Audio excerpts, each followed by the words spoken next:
Pinasalamatan ni Pangulong Ferdinand Marcos Jr. ang Germany sa patuloy na suporta sa rules-based international law. Ginawa ito ng Pangulo sa pagbisita ngayong araw sa Malacanang ni German Defense Minister Boris Pistorius. We are grateful to Germany for continuing to support the rules-based international law that we all are abiding by.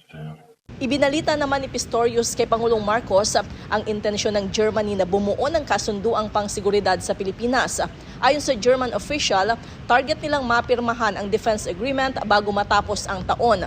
Binigyang diin nito ang kahalagahan na manatili ang kapayapaan at katatagan sa rehiyon para lumago ang economic activities.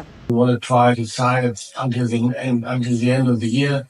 We sent already a draft a couple of weeks ago, so we can now continue working on it. Dumating ang German Defense Chief sa Pilipinas nitong weekend at una nang nakipagpulong sa kanyang counterpart na si Defense Secretary Gilberto Teodoro Jr. Para sa MBC TV Network News, ito si Lef Narciso, una sa Pilipinas, una sa Pilipino.